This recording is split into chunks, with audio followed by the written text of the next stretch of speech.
new moon is a time when you have the sun and the moon together, and it is that power of creation. The moon represents the mother. The sun represents the father. The moon represents feminine energy. The sun represents masculine energy. What happens when the masculine and the feminine get together? The ability to create occurs. So when you have a wish, a prayer, or an intention, this is a time when the universe's ears, God, when Great Spirit, when your Creator's ears are most open. What is it that they're trying to make? And aligning your wishes up with that same energy, it increases the ability and the speed of the manifesting process for you. So as you see, we have the sun and the moon together in the sign of Taurus. What does the sign of Taurus mean? All about what you value. Your values. Key words for Taurus is I value. This is mine. These are my shoes. This is my car. Those are my values, my resources, my income. It's all about how you receive. This is how you make your money. You get that paycheck, you go put it in the bank, you're receiving. Taurus energy is money. It is also on a higher level.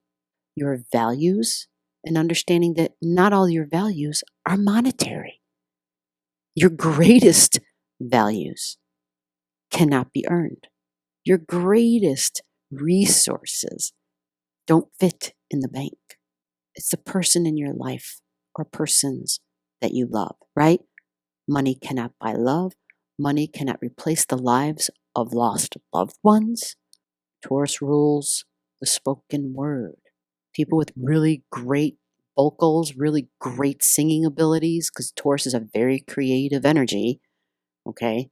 Very creative energy. That's what makes this powerful new moon amazing. Absolutely amazing. The sun in Taurus. Use the strength available now to consolidate any shaky areas of your life. Be tenacious. Also, enjoy the sensual side of life. Taurus rules the five senses. I'm glad it mentioned that. And it is food because it's the sensual side of life. So taste, touch, smell, hearing, vision, right? Seeing. It rules the five senses, but on an elevated level, it also rules other senses, other sensories that that aren't maybe as common. Taurus is sound. Sound can heal, right? You can hear the voice of God or the voice of the divine. You can hear the information coming, planetary rays. You could also hear the voice of dead loved ones, because the opposite of Taurus is Scorpio energy. Scorpio energy is definitely the astral realm, past lives, hearing other people's thoughts, very extremely psychic energy on this end, very psychic energy on this end, okay? And so because it's at the opposite end of that, it travels along the same line of fixed energy, okay? Fixed earth. So your fixed, your tangible assets, something you can hold in your hand, on a very mundane level. Scorpio is fixed water, fixed emotions, right? Fixed emotions. Mars rules this, right? Can be very much like never make a Scorpio or your enemy type of thing, right? Mars and Pluto, by the way. That's why you never make a Scorpio your enemy. If you're ever going to go to battle, you want these people on your team. The moon in Taurus, establish routines. Time for stability and security. Not ideal for new activities. Consolidate existing projects. The moon in Taurus, days before, right? Because we know that the sun moves 1 degree a day. So 10 days before, the sun would have been on Uranus. So what we're going to do is we're going to back up, because we want to know what else is happening. Like, how did this happen? And that's the thing about following the planetary journey. It tells a story. It gives you the history. What we're going to look at is, where's Venus? Venus had just entered the sign of Gemini, right? Venus was at 29 degrees in Taurus days before. May 8th, Venus was at 29:38. We were hearing about our money. Venus was squaring Jupiter. I'm using the word trine because typically when Venus and Jupiter square, it's usually very beneficial. Because Venus, whenever it squares, it's normally never bad because she brings peace to wherever she goes. She normally brings gift. She normally restores harmony. Okay, Venus is all about making something, beautifying something or someone. Okay, Venus wants, remember, she rules Taurus, so she's extremely powerful here. This is her sign. The other thing that I love about this is that we had the birth of Venus on May 1st. We had the birth of Venus. And so this is May 8th. So the birth of Venus on May 1st would have been, finding out where Venus at 21 degrees. That's the other thing that makes the new moon extremely powerful is if I go back in time to May 1st, look where Venus was, where the new moon is going to be at 21 degrees. And that's where she has her rebirth. So this is huge, huge. So for any Tauruses out there, if you've been struggling with money, with income, I would, of course, have to see your chart to see how big of a deal this would be, but use this energy. If you've been struggling, please set your prayer intentions. Please, do something. Start writing things down. Do something to really hone in and focus. This is a time to, as it said, to set things down, to not start necessarily anything new, but to take the things you've been building, okay? Take the things you've been building and really put it down, really put it on paper and say, okay, this is where I'm going with this. This is what I value, being very certain about what you value and moving forward with it, knowing, okay, we're going ahead together type of thing. But we get back up to the new moon, and this is a big new moon. It's super powerful. It happens right where Venus had her birth, right in the same location. At that same time, we're going back to May 1st again. That's the other thing. Look at May 1st. You see that? Venus's birthday, Uranus is conjunct the sun. So you can expect to hear something like April 30th, May 1st, right? Because then there you've got the sun and Uranus conjunct each other, okay? They're actually conjunct each other.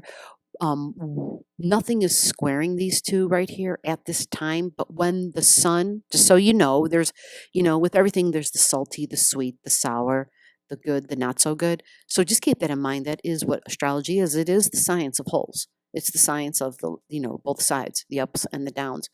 And so as the sun travels through here, because this is a fixed sign, we can't forget that Saturn is also in fixed air. Okay.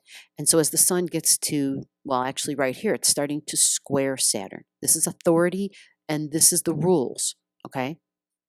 The authority, the person in charge, the one who says, yes, you can or you can't with your values and your money and the rules. And this actually is also the rule maker, right? This is the one in charge, but this is the one who makes the rules. But there is something about the rules and people in charge coming into play, and it has to do with our values. All right. So this new moon energy, we want to utilize the power, the super power. Taurus rules desire.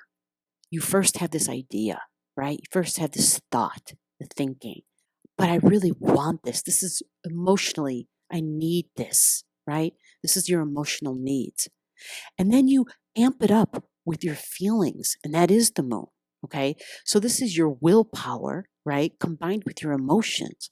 Your willpower combined with your emotions, in addition to the desire factor, the magnetic pull of the Taurus energy. Most Taurians, when they decide, when they figure out what it is they want, and it's not just Taurians, it's your Taurus energy in your chart, because folks, every sign that I talk about is you. It may not be your sun sign, but it is somewhere in your chart. And your entire chart is you.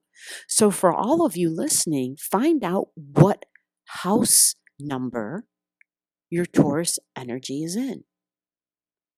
Mary Martha's chart, and she's got her new moon happening in Taurus in her 9th house, okay?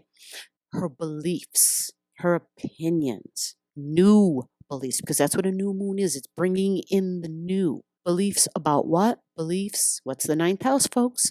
About traveling, right? Traveling long distances, traveling overseas, getting in an airplane, about spirituality, talking to God, connecting with the universe.